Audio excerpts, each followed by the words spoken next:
और हाँ दोस्तों, ये जो औरत होती है, ये इसका छोटका बेटा का हर शौक़ ये औरत पूरा करती है, अपने बड़े बेटे का हक हिस्सा खा के और सारा कुछ उसका छीन के। सारा फंक्शन पार्टी हो, एनिवर्सरी हो, बर्थडे हो, बड़ा से लेके छोटा फंक्शन, उपनयन हो, जो भी उसका काम होगा, चाहे वो बाहर के मामले में हो, अंदर के मामले में हो, वो घोर मट्ठा करके ये औरत तेलिया चलितर करके बड़े बेटे का हक हिस्सा खा के उसका हर शौक़ पूरा करती रहती है। और इसीलिए वो बड़े बेटे को अपना हक हिस्सा बांट के नहीं देती है। 15-16 साल शादी का होने के बाद भी ये औरत बड़े बेटे को उसका अधिकार और हक नहीं देती है। और बड़ा बेटा इतना सीधा रहता है ना, और जो कभी वो मांगता भी नहीं है, और इन लोग को भी शर्म नहीं होता है कि हाँ दे दे। और मांगने जब जाता है तो क्या बोलता है कि अभी मैं कुछ नहीं देने वाली हूँ। और उस पिता जो होता है उसका भी अब बोली रहता है कि अभी मैं कुछ नहीं दूंगा जब तक मैं ज़िंदा हूँ।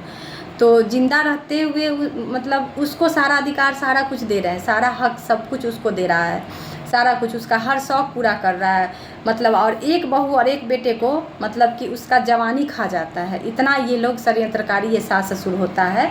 और ये सब कौन करवाता है? उसका दुलरुआ बेटा जो होता है, जो इसके माथे पे चढ़ के रहता है, वो बोलता है कि तुमको ऐसे ही करना है। तो वो औरत और वो बाप जो होता है, वो बड़े बेटे के लिए इतना गंदा गंदा चाल चलता है कि उसको कोई अधिकार और हक नहीं देता है। और सारा लायबिलिटी, सारा उसका जो होता है ना शौक़, सारा कुछ ये दोनों जो होता है माँ बाप छोटका बेटा का ये पूरा करता है। और क्या बोलता है बाद में, 10-20 रुपया का कोई भी गिफ्ट लाके और समाज के सामने देके छोटका बेटा का जो कोई भी मतलब गिफ्ट होता है देना, तो वो देके छोटका बेटा को क्या बोल सबको दिखा के बोलती है, मैं तो यही दे रही हूँ छोटका बेटा को, और यही मैं बड़े बेटे को भी दूंगी। 10-20 रुपया का चीज़ दोस्तों, लाख का करोड़ का जो काम करती है वो किसी को नहीं दिखाती है, ना ही किसी को बताती। इतना अतरी का गंदा ये माँ होती है, ये जो बड़े बेटे के खिलाफ षड्यंत्र इतना करती है ये औरत।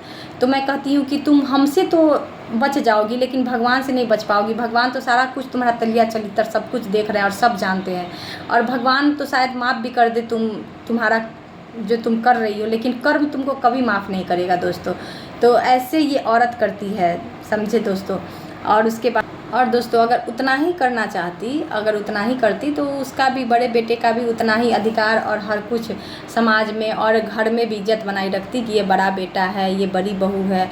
इसका तो मतलब वो जो होती है ना, इसकी छोटी बहू और छोटका बेटा जो होता है, वो तो बोलती है कि मैं बड़ी हूँ, और बेटा भी इसका छोटका बोलता है कि मैं बड़ा हूँ। भले ही भगवान हमको छोटे बना के भेजे, वो धोखा से मैं छोटा बन के और छोटी बन के आ गई हूँ, लेकिन मैं बड़ी हूँ और मैं बड़ा हूँ। दोनों, इसका छोटका बेटा और छोटकी पुतों का यही रहता है कहने का कि मैं बड़ा हूँ और मैं बड़ी हूँ। दोनों का मतलब बड़े के तरह ये लोग रख